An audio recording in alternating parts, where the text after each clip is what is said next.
Look, I just need you to trust me on this one, okay? It's not what it looks like.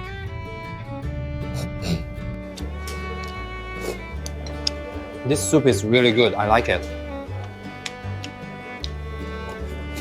What kind of art do you like? And I said, well, I'm kind of into, I like to look at Japanese woodblock prints and things of that nature.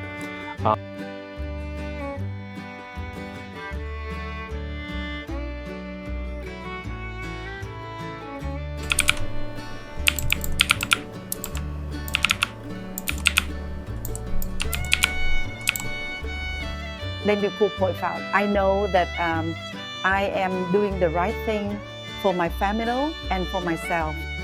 What do you like to eat in the morning? I like to eat banh mi.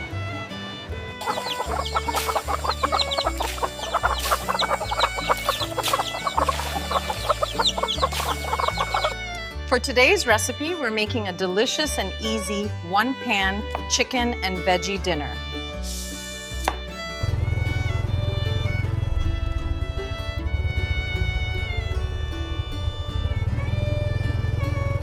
Yeah, I was thinking about what you said earlier. Yeah. Oh, really? What about? I've been thinking about our upcoming trip. Oh, yes. I was just looking at some brochures. The morning light spilled gently through the thin curtains, painting the room in soft gold. Diep rose quietly, careful not to wake little Nye too abruptly. The girl slept curled like a kitten, her breathing steady and innocent. For a moment, Diep paused, her hand brushing a strand of hair from Nie's forehead, her heart swelling both love and fear. Life had never been easy, and raising a child alone carried endless weight. Yet Nie's presence filled the house with warmth brighter than any sunlight. When the alarm clock buzzed, Nye stirred, blinking sleepy eyes, and Diep's day truly began. She prepared a simple breakfast, humming softly, her mind already racing ahead to the tasks that awaited. At the table, Nye nibbled on the rice cakes, her legs swinging restlessly from the chair. Diep coaxed her to eat more, smoothing her dress, adjusting her school bag. The air between them brimmed with unspoken tenderness. Outside, the world was already stirring, the hum of motorcycles echoing through the narrow streets. Diep held Nie's hand as they walked toward school, her steps steady despite the fatigue she carried deep inside. Each goodbye at the school gate tore her a mix of pride and ache, but she never showed it. She smiled, kissed Nie's forehead and whispered, "Study well, my love. I'll be here when you're done." Across town, James adjusted his tie. Though his heart belonged less to formality and more to vision, papers littered his desk, contracts carefully arranged in neat stacks. He leaned over the documents, explaining to his mother who sat nearby, listening with the patience of someone who had weathered decades of storms. "These contracts matter," James said firmly. "They protect farmers, they guarantee buyers, they create trust. Without trust, everything collapses." His voice carried not just logic, but conviction, a fire that lit his eyes. His mother nodded slowly, recognizing the determination that had carried him thus far. Yet in her gaze lingered the quiet fear of a parent who knew battles did not end with ink on paper. Later that day, James sought out Diep, finding her at the edge of the village road. She was wiping sweat from her brow, her clothes dusted with soil after a morning spent in the fields. He admired her resilience, the way she bore hardship without complaint. "You're always walking," he teased lightly. "Why not let me teach you to ride a motorbike? It'll save you time, make life easier." Diep chuckled, shaking her head. "I I'd rather buy a bicycle. It's safer, and I'll keep my strength for work instead of worrying about fuel or repairs. Jane studied her, half amused, half humble. She was practical to the bone, stubborn in her simplicity. He respected that more than she realized. The conversation lingered in James's mind as he walked beside her, the sun dipping low, casting long shadows across the path. He thought of how easily she carried the burdens that might have crushed others. She, a single mother, found ways to carve light out of darkness. You don't make things easy for me, he murmured with a smile. She looked up, puzzled. What do you mean? He shrugged, eyes distant. I'm used to people taking the easiest path. You choose the harder one every time. Diep's lips curved gently. Because the harder path is usually the right one. In her words, he heard an echo of his own values, and in that moment, their hearts seemed to walk closer than their feet. At home, Diep tended to the small garden behind her modest house. Rows of vegetables swayed in the evening breeze, each leaf a testament to her labor. James stood nearby, watching silently as if afraid to disturb the rhythm she created. He remembered the polished boardrooms he once commanded, the ruthless negotiations, the battles for power. None of it compared to the quiet dignity of this woman's work. When she looked up and caught him staring, she laughed softly. What's so interesting? He answered truthfully. You. The way you turned struggle into beauty. She flushed, lowering her gaze, unsure whether to be flattered or unsettled. Night crept in, bringing with it the familiar calm of routine. Deep tucked knee into bed, smoothing the blanket with care. The child's sleepy voice whispered, Mama, will James still be here tomorrow? Diep hesitated, then smiled gently. Yes, sweetheart, he will. Her heart thudded at her own words, realizing they carried more promise than she intended. In the other room, James listened quietly, the edges of his mouth lifting into a small, quiet smile. He felt something anchoring him here, stronger than any contract or business ambition. It was not just about helping Deep, or even protecting Nye. It was about belonging, about building something real. The following morning, James's mother received a message that unsettled her. It was from James's father, demanding that James return abroad to manage urgent affairs. His words, sharp and cold, carried an undercurrent of threat, but she knew the truth. His real intention was to sever James from Diep and Nye before the bond grew unbreakable.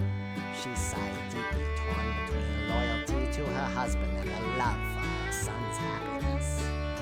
When James read the message, his jaw tightened, his voice like steel. No, I'm not leaving. I won't abandon them, not now, not ever. His mother saw the storm in his eyes and knew he would fight.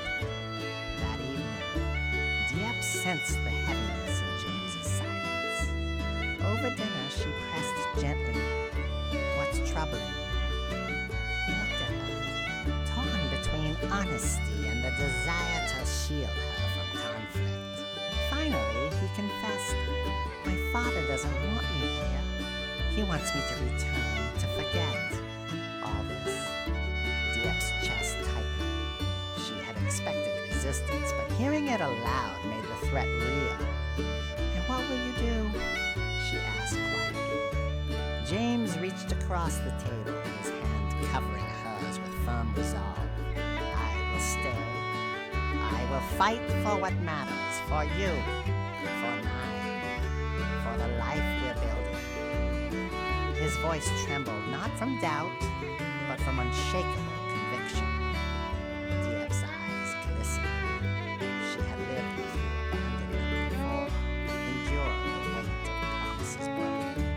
care his words fell like a shield raised against the world. Yet deep inside, fear still whispered. Could he truly defy his father, a man of wealth and power? Could love alone hold back the tide of expectation and tradition? She hid her doubts, offering him a smile instead, choosing to trust his strength even when her own faltered. That night, sleep eluded her, thoughts circling like restless birds. But in the quiet darkness, she also felt hope, fragile yet stubborn, blooming like a flower in winter. Days passed, their routines intertwining more tightly. James accompanied her to the fields, learning to bend his hands to the soil. He was clumsy, unused to the earth, yet his determination made her laugh. In the marketplace, she sold melons, her voice bright and confident, while he lingered nearby, admiring how easily she commanded respect without ever demanding it. When her baskets were empty and profit weighed in her purse, he met her on the road home. They paused by the fields, the late light draping the land in amber hues. She spoke softly. Nihai has brought me joy I never thought I'd feel again. He answered, and she has brought me you. Their conversations often turned serious, brushing against the looming shadow of his father. One afternoon, sitting beneath a tree, James admitted he's strict, stubborn, bound by old rules. But I believe one day he'll understand. He'll see that adopting Nye standing beside you. It's good. It's right. Deep looked at him, her chest swelling with conflicting emotions. And if he never does? She asked. James's gaze did not waver. Then I will stand against him, even if the sky falls. I won't let go.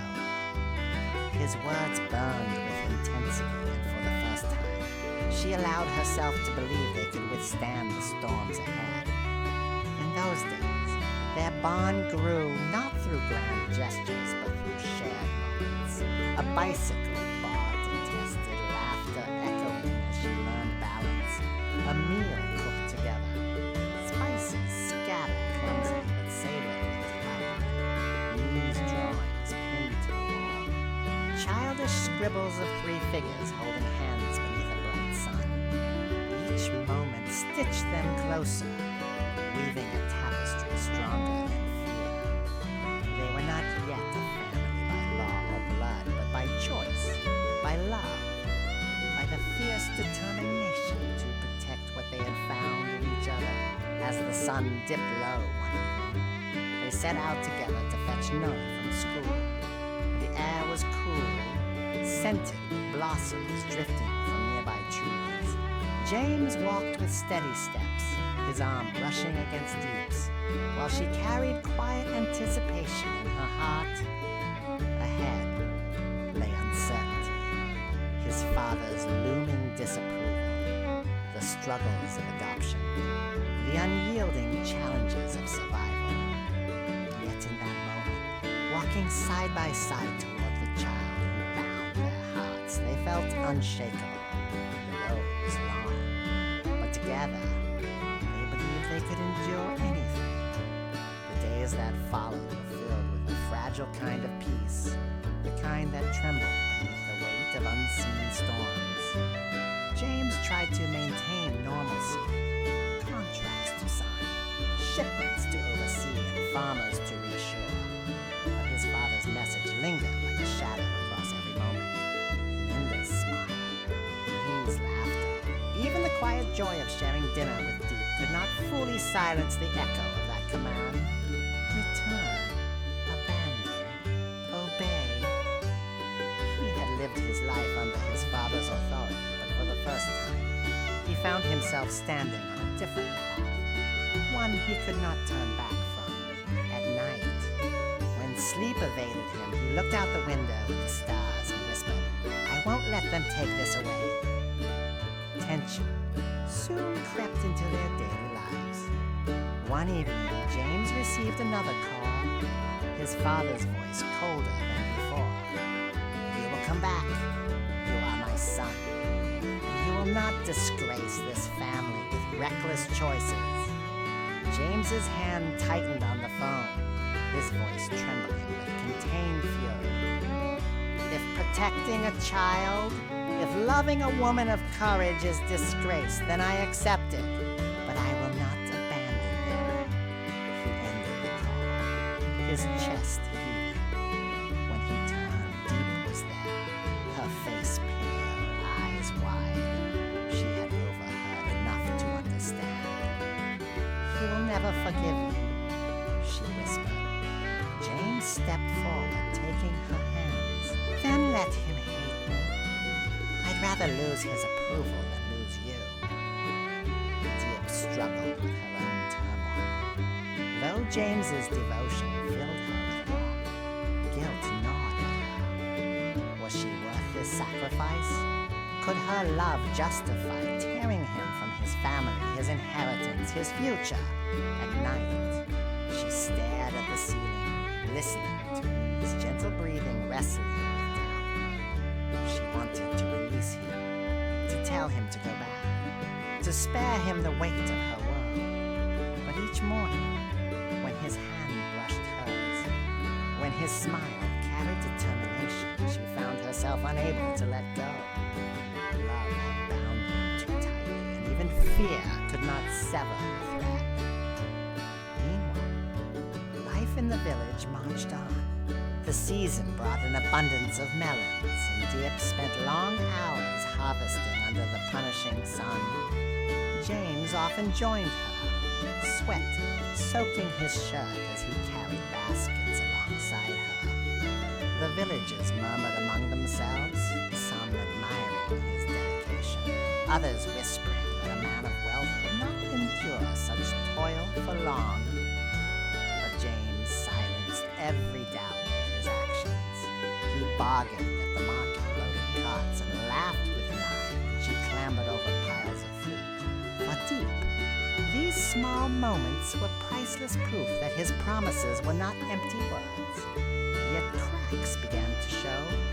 One afternoon, after a long day, James collapsed into a chair, his shoulders sagging. His mother approached quietly, her face lined with worry. "You're burning yourself out," she said softly. He looked at her, weary but resolute. "I must. If I don't stand firm, Father will think he has won." His mother sighed, torn between love for her son and fear of her husband's wrath. "You are like him, you know, stubborn, unyielding. Perhaps that is why you clash." James managed a faint smile. "Then maybe it is time he learns that his stubbornness met its match." The confrontation grew inevitable. A letter arrived, thick with his father's handwriting. James opened it in silence, eyes scanning the words that dripped with scorn. The message was clear. If he did not return, he would be disowned, cut off, erased from the family he was born into. Diep found him staring at the letter, his face carved with conflict.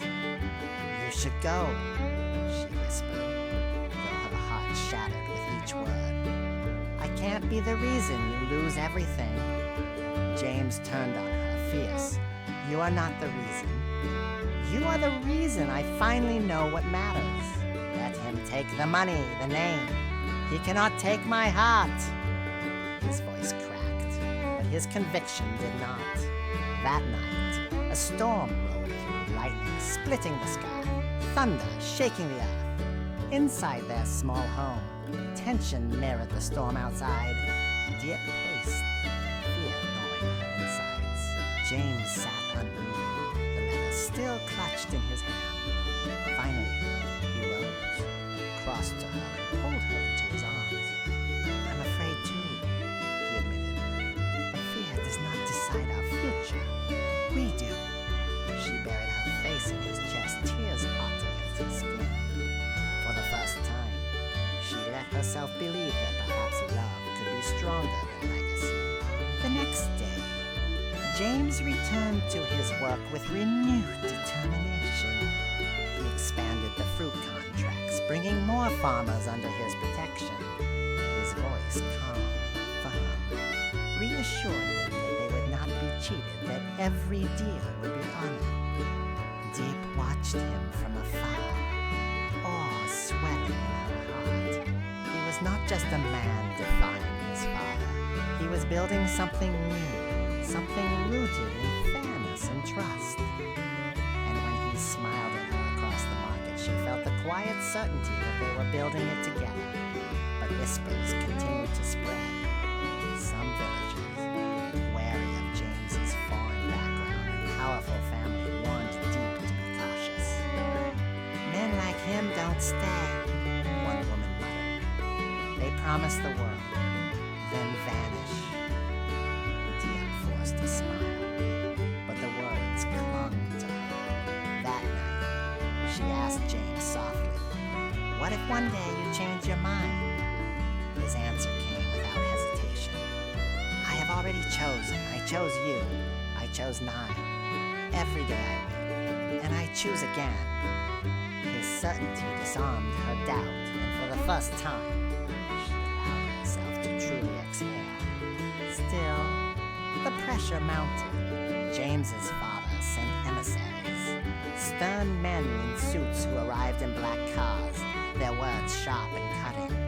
They warned him of disgrace, of financial ruin, of doors that would close forever. James stood tall, refusing every offer, every threat. Diep stood by him, though fear gnawed in her belly. After they left, she clutched his hand tightly.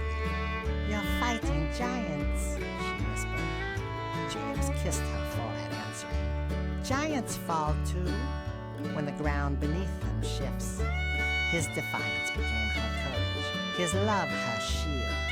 Even as battles raged, life offered small respites. On Sundays, they walked to fetch Name, the girl running into their arms with laughter that washed away every worry. They shared meals by candlelight when electricity failed, laughter filling the gaps where fear once lingered. Slowly, their home transformed from a refuge into a fortress, each wall strengthened by the storms they survived together. Though shadows loomed, their bond grew unbreakable, tempered like steel and fire. As weeks passed, James's mother became their quiet ally. She spoke gently with Diep, praising her strength, encouraging her to stand tall. "You have given my son something I never could," she confessed one evening. "You've given him peace." Diep's eyes glistened, her heart aching with gratitude. Together, the women formed a silent pact to shield James, to protect Nye, to fight for the family they were building. But peace never lasted long. Another message came, this one harsher than before. A final ultimatum. Return within a month, or lose everything forever. James read it aloud, his voice steady, though his hands trembled. Diep stood frozen, Nye clinging to her skirt. Silence filled the room like smoke. At last, James lifted his chin, eyes blazing. Then, so be it. Let the world fall away. What remains will be ours. His words rang out like a vow, unshakable, eternal. And though fear coiled in every heart, hope glimmered brighter than ever.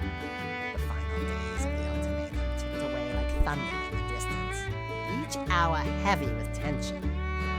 James carried himself with calm resolve, but inside he knew the battle was far from over. His father would not accept silence. Something was coming. He could feel it in the air, like the press of a storm before it breaks. Diep tried to keep life steady for Nine, preparing meals, helping with schoolwork, tending the garden. Yet even as she smiled, her eyes betrayed sleepless nights. Every rustle of wind outside, every distant engine made her fear another messenger, another threat. One afternoon, the storm arrived in the form of men in black suits, stepping from sleek cars that seemed out of place on the village road. They demanded James's presence, their words dripping with disdain. Your father has given you everything, and now you throw it away for this? One sneered, gesturing at Deep's modest home. James's jaw tightened. What I have here is worth more than his fortune. Their laughter was sharp, cruel. Diep stood frozen, fear for nigh coursing through her veins. Yet when James reached for her hand, she felt strength return, a quiet assurance that they were not banned. The emissaries laughed with promises of ruin, but James stood unshaken. That night, however, he sat in silence, staring at the darkness outside. Diep approached quietly, her voice trembling. What if he takes everything? What if the business, the contracts all collapse? James turned to her, his eyes fierce. Then we rebuild, with our hands, with our will. Wealth can be stolen, but love cannot. He will never touch what we have. She pressed her forehead to his, tears burning her eyes. In that moment, she realized that their strength did not lie in fortune or contracts, but in the fire that burned between them. Still, the weight of reality pressed hard. Payments were delayed. Farmers grew restless, and whispers of betrayal spread like smoke. James worked tirelessly, traveling between villages, reassuring every hand that trusted him. Deep joined him, carrying baskets, speaking with women in the markets, her presence softening fears. Together, they rebuilt confidence, one word, one smile at a time. It was not easy. The shadow of his father loomed over every deal. But the sight of James standing shoulder to shoulder with her silenced many doubts. Slowly, faith returned, and with it, a fragile stability. But his father was relentless. A letter arrived, not with threats, but with venom disguised as sorrow. You disappoint me. You choose a woman beneath you, a child that is not yours. When you fall, do not look to me. I will not catch you. The words cut deeper than knives. James read them aloud, his voice breaking only once. Then he tore the letter in half, letting the pieces fall like ash to the floor. I am no longer his to command, he said, his eyes blazing. Deep clung to him, heart aching at the cost, yet proud of his unyielding spirit. Days later, a sudden crisis struck. One of the trucks carrying produce overturned on the steep mountain road. The goods scattered, the investment nearly ruined. James rushed to the scene, his shirt torn, his hands bloodied as he helped salvage what he could. Villagers gathered, watching as he worked side by side with drivers and farmers, refusing to leave until the last crate was saved. By nightfall, though much was lost, enough remained to fulfill the contract. Exhausted, James collapsed into a chair at home, head in his hands. Deep knelt beside him, whispering, "You saved what mattered. That's what they'll remember." She was right. The farmers spoke not of loss, but of his determination, their loyalty deepened. As the month closed, silence fell from his father's side. No more letters, no more men in black cars. The absence itself was ominous, but James refused to be shaken. Instead, he turned his focus inward, toward Diep, toward Nai.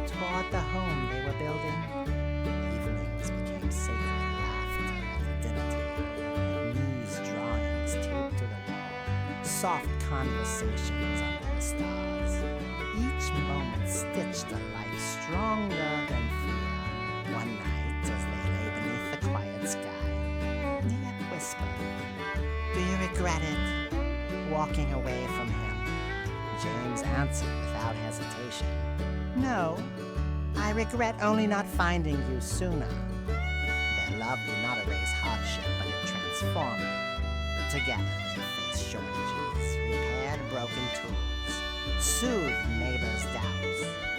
With every trial, their bond deepened, forged like iron in fire. The villagers, once skeptical, began to speak of them with admiration. "They are not just surviving," one elder said. "They are building a family, a future." Those words reached Diep's ears, and for the first time, she allowed herself to believe not just in survival, but in lasting joy. One evening, James's mother visited quietly, slipping through the door with a warm smile. She brought gifts for Nye, books, clothes, small treasures, and embraced Diep with genuine affection. Sitting at the table, she said softly, "Your love has given him a courage I never saw before. I cannot fight his father, but I can stand with you." Tears welled in Diep's eyes as she realized she was no longer alone in this struggle. James's mother's support was not just comfort, but a promise that even against the patriarch's iron will, they had allies. Weeks passed, and the home they shared grew brighter. James fixed the roof tiles, Diep painted the walls. Nee's laughter filled every corner. The scars of struggle remained, but they were no longer wounds. They were reminders of what they had conquered. One afternoon, Diep watched James teaching Nye to ride her new bicycle, his laughter echoing across the yard. Her heart swelled with pride, gratitude, and something even deeper. The certainty that this was no fragile dream. This was their reality, unshakable. Then came the final test. A messenger arrived with a single envelope. James opened it slowly, expecting venom. Instead, it held only a single sentence written in his father's harsh hand. "Do as you will. You are no longer my son." The words hung heavy in the air. Silence fell, broken only by the sound of Nee's small voice asking, "Papa, what does it mean?" James crouched, gathering her into his arms, his voice steady despite the storm in his chest. "It means we are free." He glanced at Diep, whose eyes glistened with both sorrow and relief. They had lost blood ties, but gained something stronger, a chosen family. That night, they held a small celebration. Neighbors gathered, bringing food and laughter, candles glowing in the dusk. James raised a cup, his voice strong. "We have weathered storms, we have faced loss, but here we stand, together, and together we will build a life no one can take." Cheers erupted, music filled the air. For the first time, joy outweighed fear. Diep stood by his side, her hand at his, knowing this was not the end, but the true beginning. As the stars rose high, James, Diep, and Nye stepped outside, standing on the porch of their humble home. The night stretched vast and endless, the air filled with the scent of blossoms. James wrapped his arms around them both, whispering, "Even if the sky falls, we will remain, because love